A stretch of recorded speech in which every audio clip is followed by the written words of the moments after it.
So it's been 10 years, a whole decade since I started my full time career. And as I was reflecting over the past decade, I wanted to share with you the top 10 lessons that I learned and I think are really important for you to hear, especially coming from a corporate veteran. So let's get right to it. The first lesson that I learned as a corporate veteran was that in order to develop the most successful professional relationships, there needed to be healthy boundaries to distinguish between business relationships from personal relationships.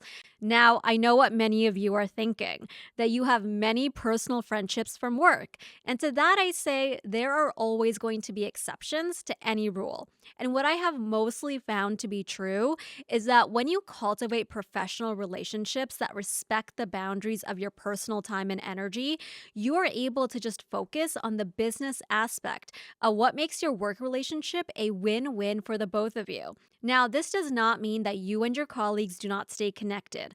Of course, there is opportunity to have social interactions and conversations that are not work related, but it doesn't mean that there is any expectation between you and others to share personal details about your life in order to foster a sense of closeness, because oversharing does not create connection.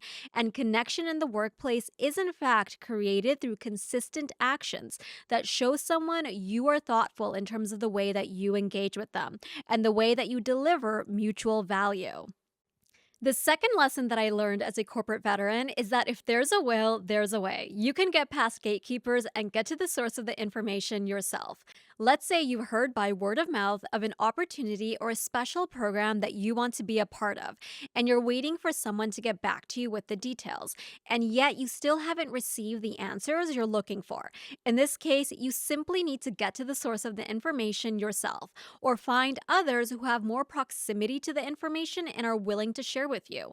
A lot of times, you're going to find special opportunities advertised on your company's intranet, and sometimes all it really takes is a quick search.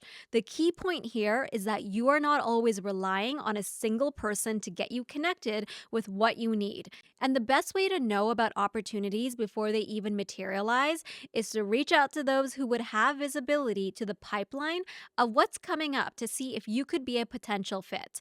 Because by just reaching out and putting your interest out there, you increase your chances of getting connected to the right opportunities. The third lesson that I learned as a corporate veteran is that one lateral move can make all the difference, even if it's a more junior position to upskill in the direction you want to go.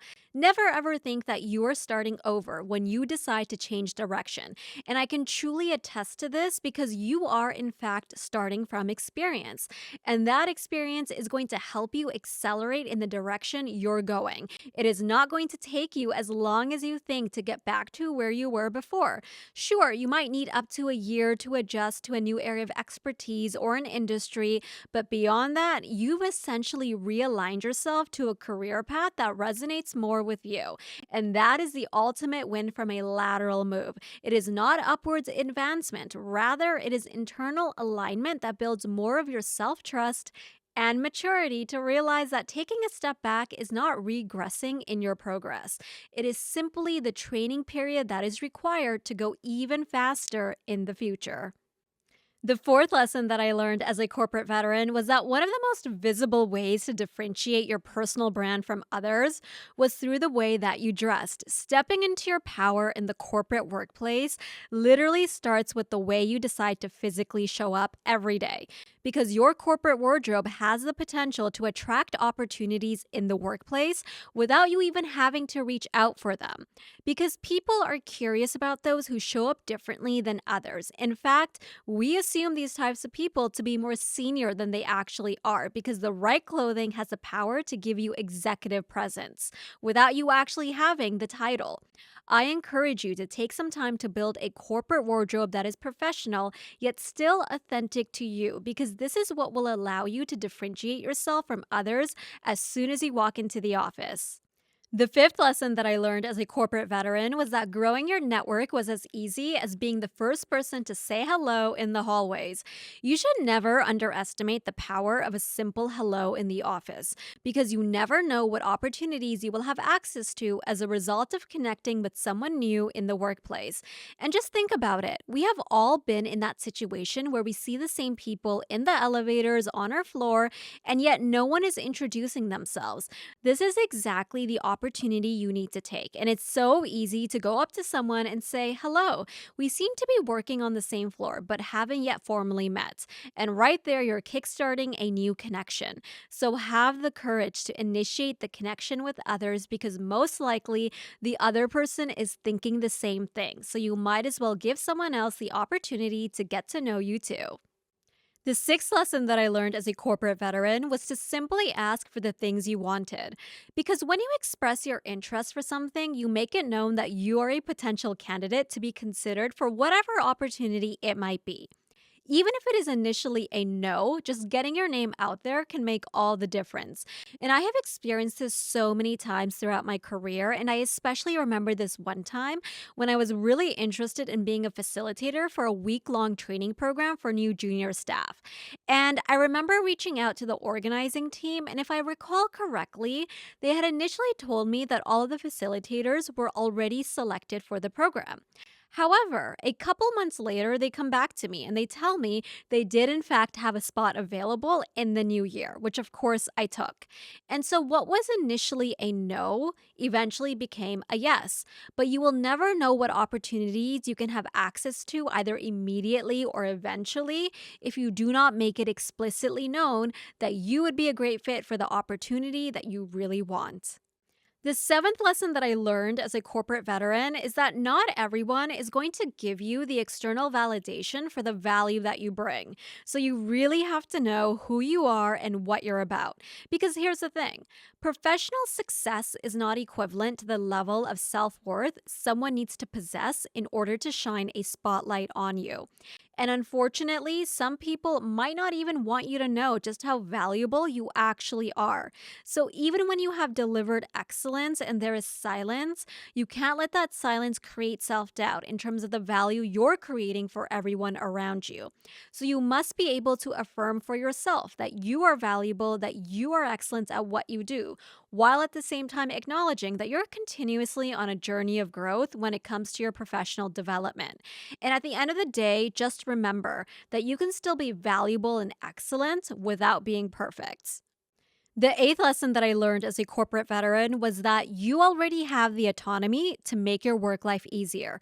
You simply need to step into it, and not everything requires you to ask for someone else's permission. You have the autonomy to suggest a different way to do something if it makes your life easier. You have the autonomy to collaborate on deadlines and expectations, especially when you are responsible for the detailed work. You are allowed to have conversations discussing your workload, priorities, and any additional support you may need. You are simply allowed to do what is in your control to help make your work life easier for yourself. And most of the time, when you do that, you're also making it easier for others because everyone benefits when you are efficient, when you have clarity, and when you have a structured way of doing things. The ninth lesson that I learned as a corporate veteran is that respect in the workplace is mirrored back to you based on how much respect you have for yourself. If you don't respect your own boundaries, others won't either. If you are always willing to give concessions, others assume that they can simply take from you. You are essentially setting the example through your actions that indicate you respect your own time and energy. And when other people see that, they are more likely to do the same. So don't let there be contradictions between how you believe you should be treated by others and how you are actually treating yourself in the workplace. And the 10th lesson that I learned as a corporate veteran over the past decade was that if you are experiencing challenges in the workplace, always take the time to reflect and literally ask yourself, why is this happening? Because growth in a corporate environment can also be a very personal and, dare I say, spiritual experience. The challenges that you face may actually illuminate the things that you need to be working on so that your work life only gets easier from there. Because sometimes we don't even even know our own blind spots. And when you face challenges in the workplace, you either navigate those situations successfully with learned knowledge and experience, or you simply learn a lesson that helps you grow into a better professional. Either way, you gain the wisdom that you didn't even know you needed. And that is definitely a win win when it comes to facing challenges, especially in the workplace. Now, of course, there are so many more reflections that I plan to share with you on other episodes of the podcast, but I thought this was a strong start. So here's to another decade of learning, growth, and new opportunities. Best of luck for all that's ahead, as always.